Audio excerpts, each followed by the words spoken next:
எதனால வந்து மக்கள் சந்திப்பா இல்லாம போனதுக்கான காரணம் என்ன? ஏன் நிர்வாகிகள மட்டும் சந்திக்கணும் சேலத்துல? இதில் மக்களுக்கு மட்டும்தான் வருத்தம் இருக்குன்னு நீங்கள் நினைக்கிறீங்களா?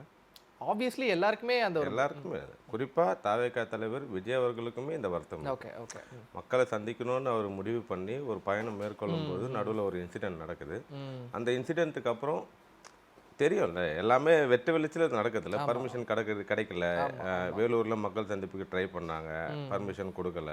அப்போ எப்படி தான் மக்களை மீட் பண்ணுறது, கட்சியோட விஷயங்களை எப்படி பகிர்ந்துக்கிறது, ம், ம். இந்த மாதிரியான பல தடைகளை தாண்டி தான் ஒரு விஷயத்தை நடத்த வேண்டிய ஒரு ஒரு காலகட்டத்தில் இப்போ தாவேகா கட்சி இருக்குது. ஓகே.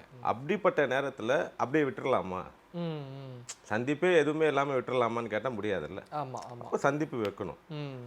நிர்வாகிகள் சந்திப்புன்றது அவங்களும் மக்கள் தானே, மக்கள்லேருந்து உருவான ஒரு நிர்வாகிகள் தானே கட்சி ஓகே, சார்ந்து. ஓகே. ஸோ அவங்கள மீட் பண்ணுற ஒரு ஒரு வகையில் தான் மக்களுக்கும் ஒரு நியூஸ் கொடுக்க தான் இந்த இந்த மாதிரியான நிகழ்வு நடத்தப்பட்டுச்சு. ஓகே, அது வெறும் இந்த மக்களுக்கான ஏமாற்றம் கிடையாது, தளபதி விஜய் விஜய்க்கும் அவர்களுக்குமான ஏமாற்றம் தான். அவருக்குமே அந்த வருத்தம் இருக்குது, மக்கள் சந்திப்பு நடத்த முடியலையே. Okay, okay. தொடர்ந்து அதற்கான முயற்சி போயிட்டு தான் இருக்குது. ஆனால் அது பாதுகாப்பாகவும் இருக்கணுன்றது தான் இப்போ விஜய் அவர்களோட ரொம்ப முக்கியமான ஒரு குறிக்கோளாக இருக்குது. ஓகே. ஸோ அதை சார்ந்து எப்போ மக்கள் சந்திப்புக்கான பர்மிஷன் ப்ராப்பராக கிடைச்சி பாதுகாப்பும் உரிய அளவில் கிடைச்சதுன்னா கண்டிப்பாக மக்கள் சந்திப்பு நடக்கும். ஓகே.